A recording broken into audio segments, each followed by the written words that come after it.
Jessica Fitriani, saya dari Fakultas Ilmu Komputer, Prodi Ilmu Komputer. Saya dari kelas 1 AKO. Di sini saya akan mempresentasikan tentang apa itu algoritma. Pengertian algoritma. Algoritma adalah serangkaian langkah atau instruksi yang terstruktur logis dan sistematis untuk menyelesaikan suatu masalah atau mencapai tujuan tertentu. Dalam konteks komputasi, algoritma biasanya digunakan untuk memproses data melalui perhitungan atau pengotomatisasi tugas tertentu dalam program komputer. Perkembangan ilmu pengetahuan dan teknologi memungkinkan manusia menghasilkan karya yang semakin canggih dan kompleks. Komputer tidak dapat memecahkan masalah tanpa diajarkan oleh manusia melalui urutan langkah algoritma yang telah ditentukan sebelumnya. Selain digunakan untuk menyelesaikan masalah oleh komputer, algoritma juga dapat diterapkan untuk menyelesaikan masalah sehari-hari yang membutuhkan serangkaian proses atau langkah-langkah prosedural. Sejarah algoritma. Saat itu, Al-Khwarizmi menulis sebuah buku dengan judul Al-Jabar wal Muqabalah, yang artinya buku pemulihan dan pengurangan, The Book of Restoration and Reduction. Dari judul buku, kita juga mendapatkan kata Al-Jabar atau lebih dikenal dengan istilah algebra. Abu Abdullah bin Musa Al-Khwarizmi 770-840 Masehi lahir di Khwarizmi, Keva, sebuah kota di selatan Sungai Okus, sekarang disebut Uzbekistan. Pada 770 Masehi, Al-Khwarizmi adalah salah satu ilmuwan terkenal pada masanya. Ada beberapa cabang matematika yang ditemukannya yang disebut astronom dan ahli geografi. Awalnya, algoritma adalah istilah yang mengacu aturan aritmatika yang berguna untuk memecahkan masalah menggunakan angka Arab pada tahun 1950. Kata algoritma pertama kali digunakan dalam Euclid. Euclid, seorang matematikawan Yunani, lahir pada 350 Masehi. Ciri-ciri algoritma. 1. Terdefinisi dengan jelas. Setiap langkah dalam algoritma harus jelas dan tidak ambigu. Yang kedua, batasan langkah. Algoritma harus memiliki titik awal dan titik akhir sehingga tidak berjalan tanpa batas. Yang ketiga, efektif. Langkah-langkah harus dapat dilaksanakan dan menghasilkan solusi yang sesuai. Yang keempat, masukan, input. Algoritma dapat menerima data awal yang diperlukan untuk memulai proses 5 keluar atau output. Algoritma menghasilkan hasil atau solusi sebagai output. Manfaat algoritma. Yang pertama, penyelesaian masalah, membantu memecahkan masalah secara sistematis. Yang kedua, efisien, menghemat waktu dan tenaga. Yang ketiga, dasar program, digunakan dalam pengembangan perangkat lunak. Jenis-jenis algoritma. Yang pertama, rekursi. Rekursi adalah sesuatu yang akan memanggil dirinya sendiri berulang-ulang, sehingga masalah dapat diselesaikan dengan benar. Yang kedua, divide and conquer. Divide and conquer akan membagi masalah besar menjadi masalah kecil. Divide and conquer terdiri dari dua bagian utama, yaitu memecah masalah menjadi submasalah yang lebih independen dan lebih kecil dari masalah lain yang sejenis. Memecahkan masalah asli setelah dapat menyelesaikan masalah yang lebih kecil secara terpisah. Yang ketiga, dinamik. Programming akan bekerja dengan mengingat hasil dari proses masa lalu dan juga menggunakannya untuk menemukan hasil baru. Dynamic programming memecahkan masalah kompleks dan memecahkan menjadi banyak submasalah sederhana. Kemudian menyelesaikannya satu persatu, lalu menyimpannya untuk digunakan di masa mendatang. Yang keempat, greedy. Greedy digunakan untuk menyelesaikan masalah optimasi. Dalam algoritma ini, kita akan menemukan solusi yang lebih optimal secara lokal tanpa mengkhawatirkan konsekuensi yang akan terjadi di masa depan, dan kita dapat menemukan solusi yang lebih optimal secara global. Ada 5 komponen yang terdapat dalam algoritma ini, yaitu himpunan kandidat yang solusinya akan dicari, kemudian fungsi seleksi terakhir akan membantu memiliki kandidat terbaik. Fitur kelayakan dapat membantu Anda mengidentifikasi kandidat mana yang dapat digunakan untuk menemukan solusi. Fungsi tujuan mampu memberikan nilai ke solusi yang mungkin atau solusi parsial. Fungsi solusi dapat memberitahu Anda tentang waktu yang diperlukan untuk menemukan solusi untuk masalah tersebut. Yang kelima, brute force mengintegrasikan semua solusi yang mungkin untuk menemukan satu atau lebih solusi yang mungkin untuk memecahkan masalah. Yang keenam, algoritma backtracking. Backtracking adalah teknik yang dapat memecahkan masalah yang berbeda secara rekursi dan mencoba mereka untuk menemukan solusi dengan memecahkan satu bagian dari masalah pada waktu yang sama. Algoritma ini akan menyelesaikan submasalah dan jika gagal, maka algoritma akan membatalkan langkah terakhir dan mulai kembali untuk mencari solusi dari masalah tersebut. Fungsi algoritma membantu Anda memecahkan masalah tertentu dengan cara yang logis dan sistematis. Algoritma dapat digunakan lebih dari satu kali untuk menyelesaikan masalah yang sama.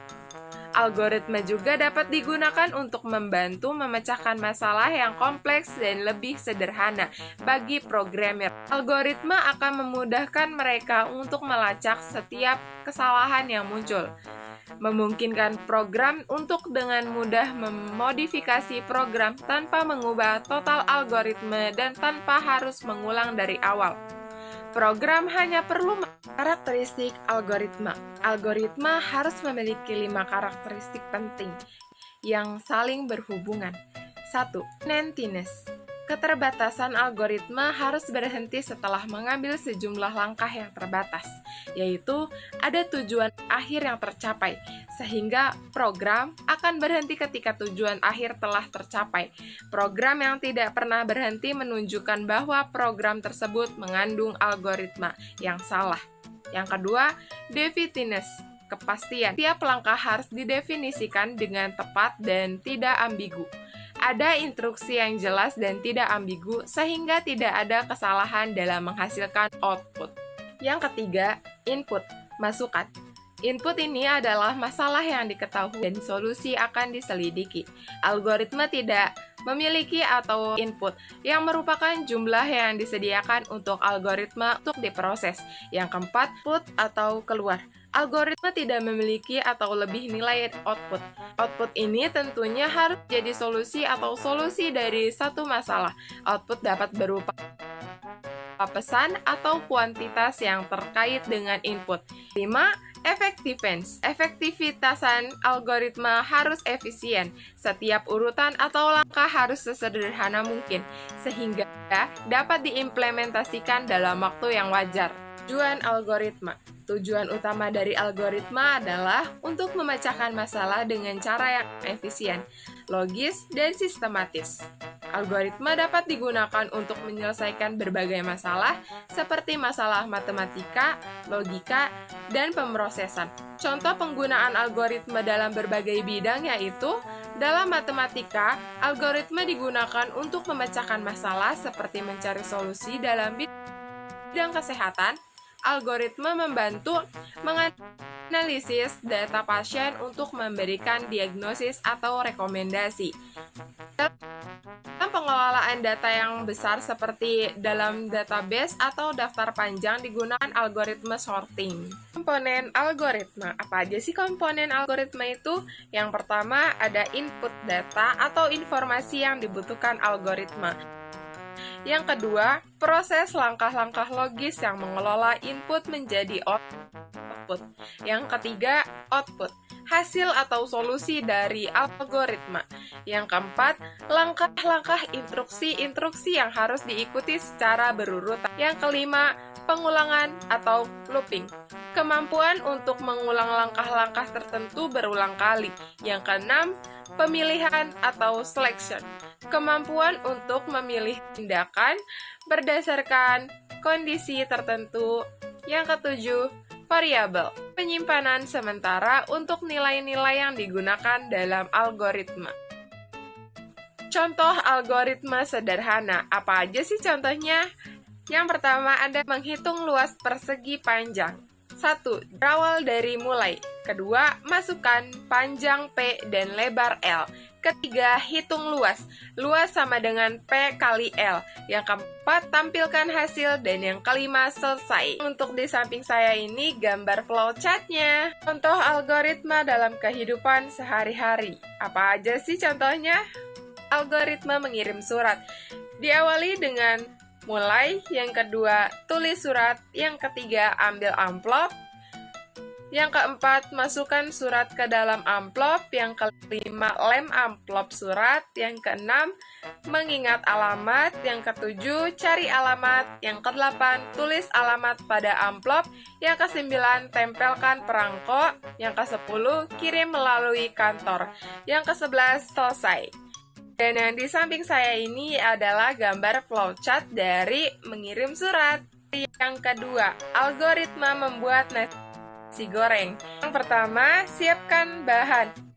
Nasi 2 porsi, garam, minyak goreng, dan bumbu instan khusus nasi goreng. Dan alatnya ada apa aja sih? Seperti kompor, gas, spatula, piring, sendok, wajan, dan gunting. Yang kedua, nyalakan kompor dan taruh wajan di atas kompor.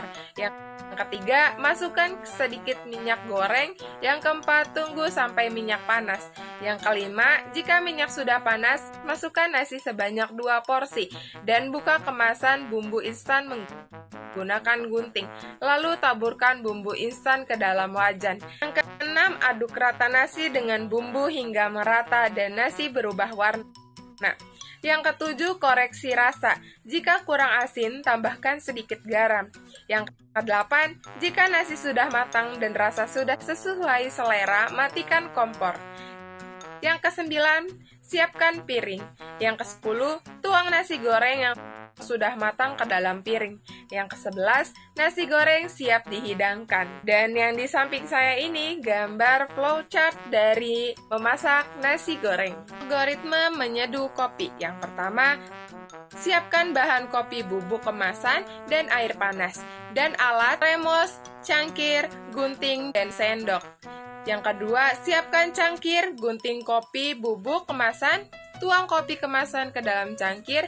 Yang ketiga, tuang air panas secukupnya. Yang keempat, aduk menggunakan sendok. Yang kelima, buang kemasan kopi ke tempat sampah. Yang keenam, kopi bubuk instan siap dihidangkan. Algoritma membuat jus alpukat. Yang pertama, siapkan alat dan bahan untuk membuat jus, seperti listrik, stop kontak, blender, pisau, gelas, buah alpukat, air putih, susu kental manis, dan gula. Yang kedua, belah alpukat menjadi 2. Yang ketiga, buang biji alpukat. Yang keempat, pisahkan daging alpukat dengan kulitnya. Yang kelima, lalu masukkan daging alpukat ke dalam blender. Yang keenam, buang kulitnya. Yang ke-7, tambahkan air ke dalam blender secukupnya. Yang ke-8, tambahkan gula ke dalam blender secukupnya. Yang ke-9, tutup blender. Ke-10, colokkan kabel blender ke stop kontak listrik. Yang ke-11, nyalakan blender dengan menekan tombol on dan tunggu hingga beberapa saat. Yang ke-12, siapkan gelas kosong. 13, tambah susu kental manis ke dalam pinggiran gelas. 14, tekan blender dengan menekan tombol off dan cabut colokan kabel blender dari stop kontak listrik. Yang ke-15, lalu tuang jus ke dalam gelas yang sudah ditambahkan susu kental manis. Yang 16, jus siap diminum.